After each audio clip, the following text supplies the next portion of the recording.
Good day, this is Bruce from Cantotech and we're here to unbox another exciting new product, which is the Sony A6400. So let's just take a quick look at the box since you can see this all over the web. So this is a A6400 with a 1650 power zoom kit, which means if you want to have the basic kit package, this is what you need to get. So let's just look for everything. This is the box itself, and you can see all the features and spec from outside the box. So as you unbox the kit, you would be having to see a lot of manuals and guides. So let's just go through one by one. So this is the lens and accessory family. You can see some Sony manual in terms of Japanese for your zoom kit lens, the interchangeable lens manual, the Sony Philippines location. You can see some manual. This is in Chinese, so this is in English, and this one is the another manual, a reference guide, and this one is in Japanese. So we're in Asia, so it provides you all the languages. So let's just unbox the kit. Let's just remove the camera from the kit.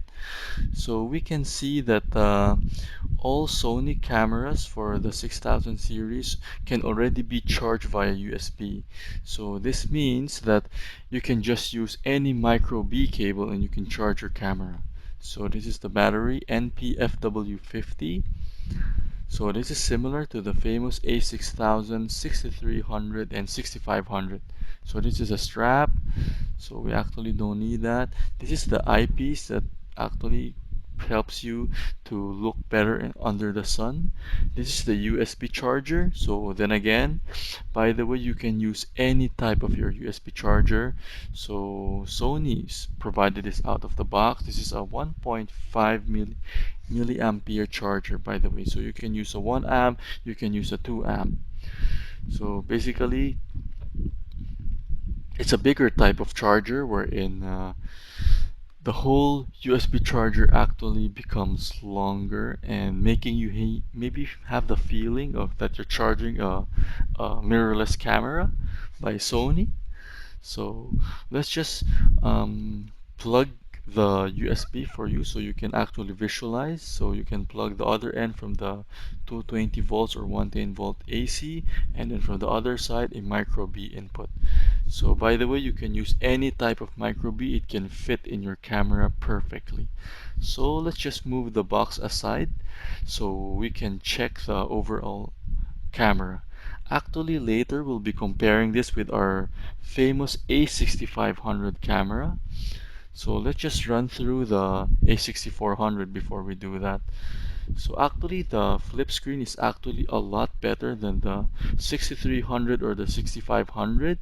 So you can see that the tilting or pivot of this can actually go approximately 180 degrees, which is not actually able or capable in your A6500. So let's do a quick comparison for that later. So let's just run through. So this is the A6400. So when you flip out the screen, you can actually do a semi-selfie where you can see a small portion of your LCD screen. So there's a protective cover for your hot shoe.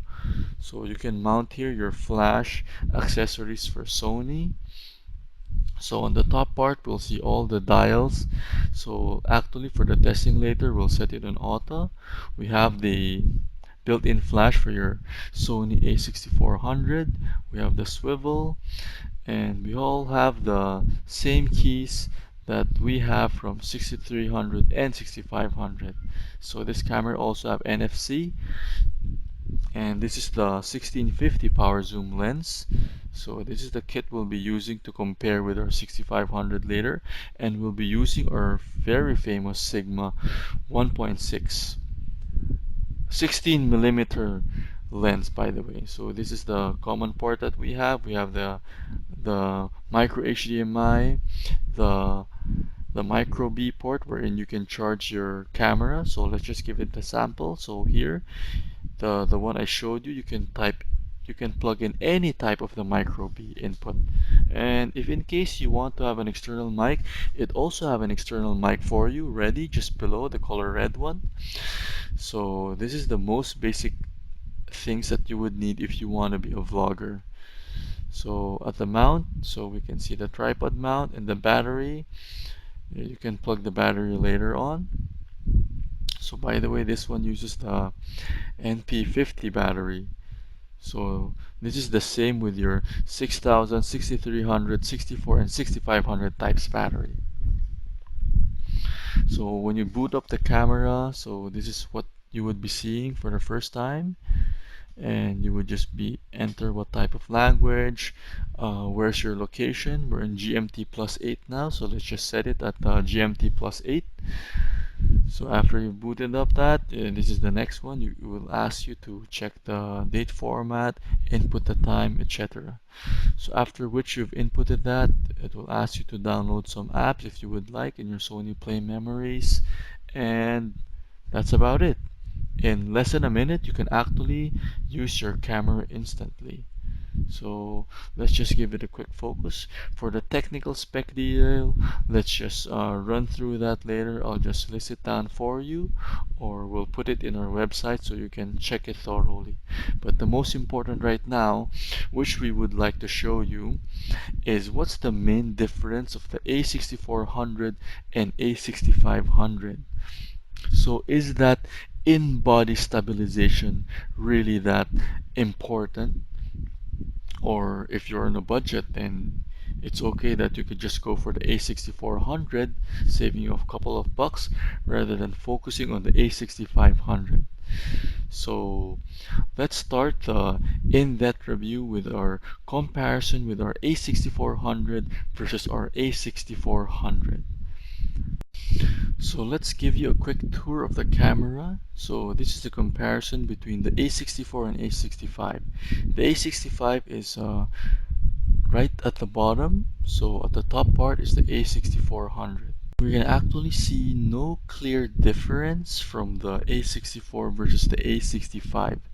As we can see, the A6500 is slightly thicker than the A6400.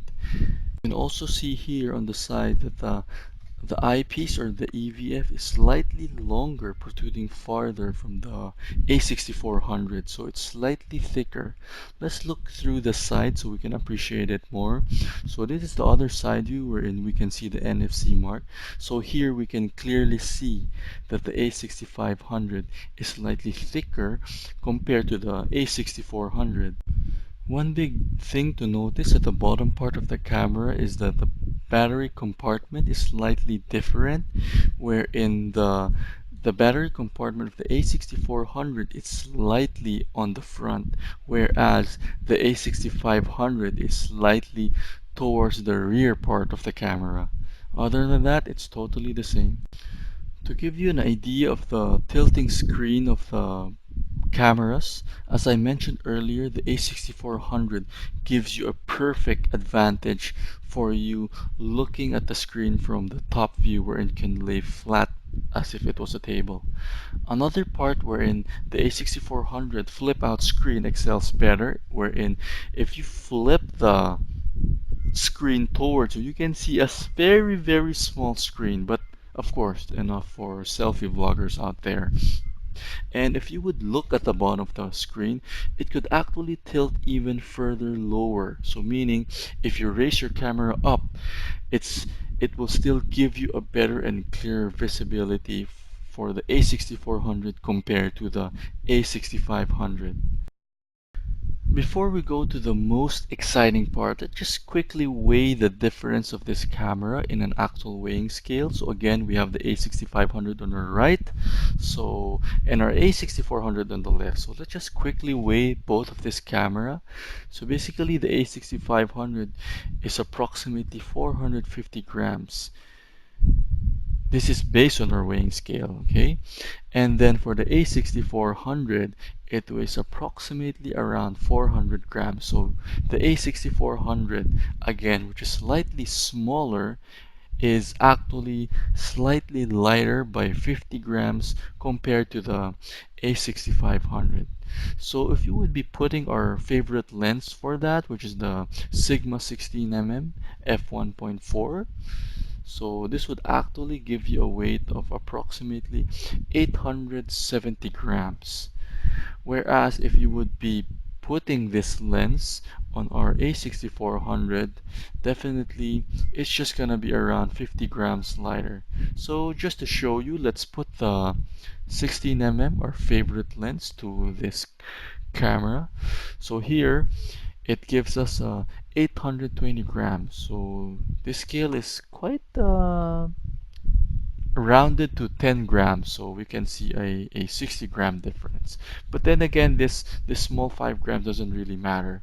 So let's go through the most important part, which is the actual comparison.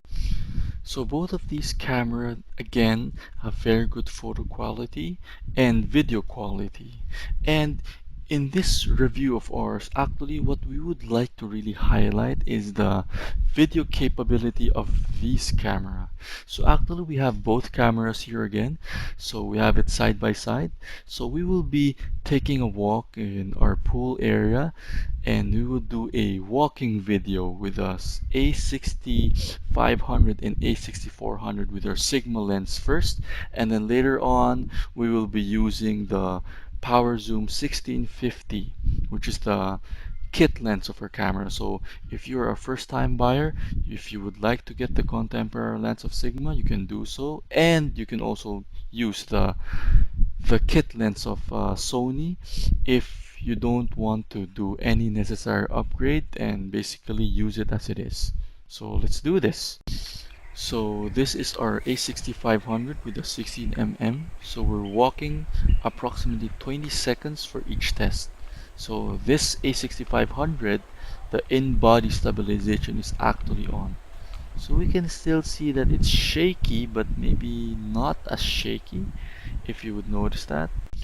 So now, after we've seen the walkthrough for that A6500, we will just be transferring the lens of our 16mm favorite lens, Sigma. Sorry, I keep mentioning the favorite, but this is really by far one of the crisp and the best lens overall. So we'll just transfer the lens to our A6400 and give it a walkthrough. So we'll be walking the same scenario, same situation, approximately 20 seconds from the start of the pool to the end of the pool, looking in one spot. So let's check it out now with the A6400 with the 16mm Sigma lens. So this is the A6400 with the Sigma 16mm. So actually I'm just holding this by a hand, and I'm really trying to be as stable and stiff as possible so that to reduce all the shakes. Actually I did it 3 times. This is actually the best already. But if you notice, it's a little bit more shakier.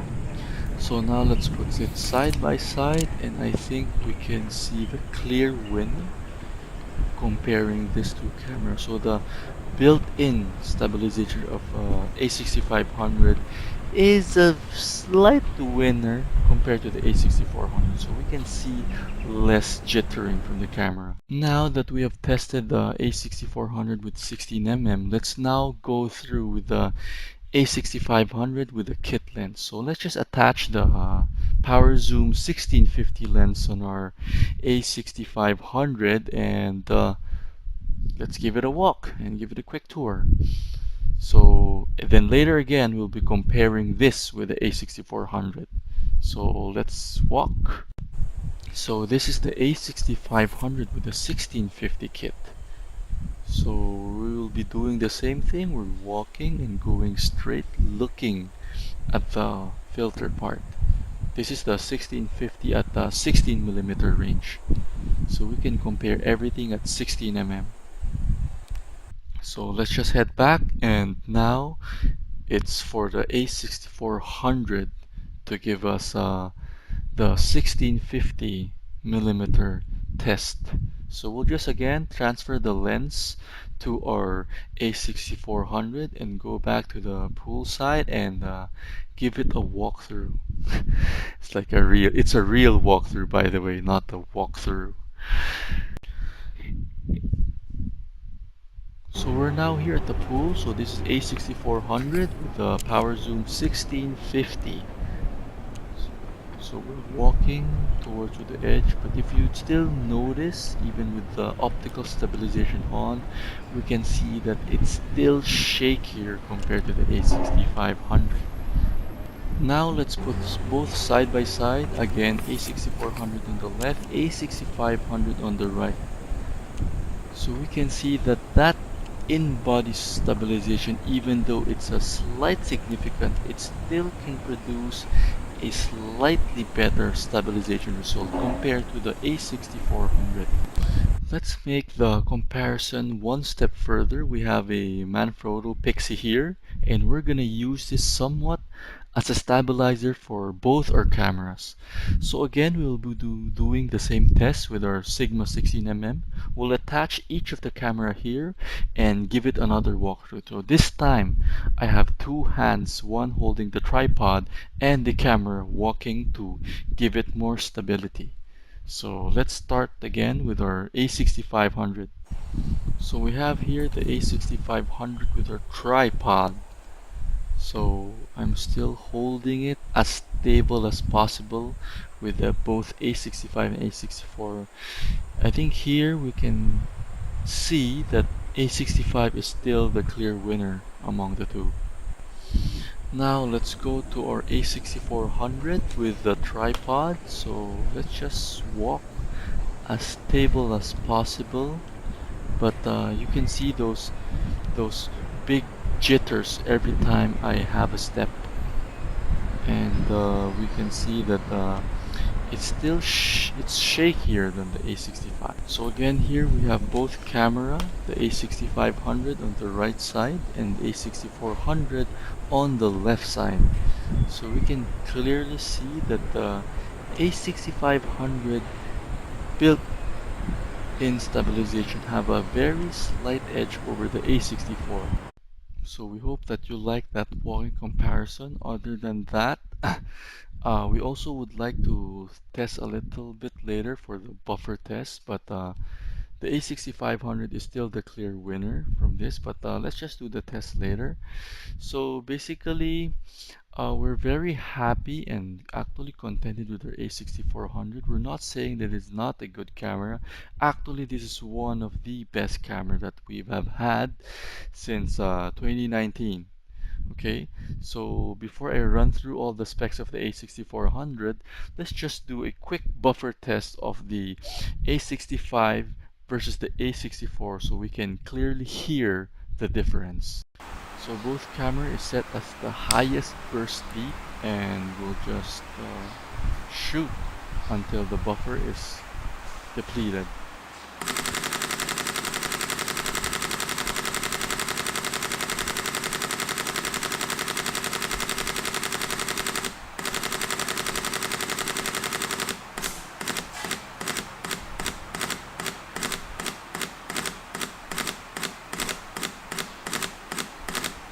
So this is the A65. Let's go to the A6400 with the lens attached. So highest setting, this is shooting at fine plus raw. So let's start.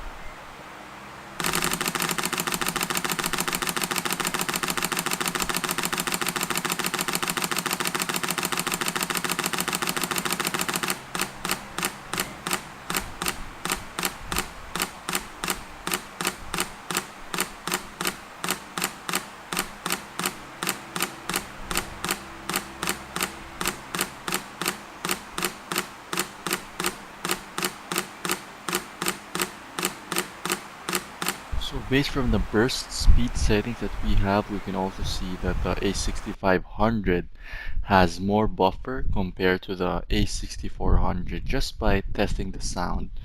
So we can see, but by the end part, the A6500 still holds more buffer compared to the A6400. So before we end our review for our A6400, again, this is the lens kit from Sony. So this is a A6400 on the left. So this kit that we have here in Philippines is bundled with a 1650mm kit lens.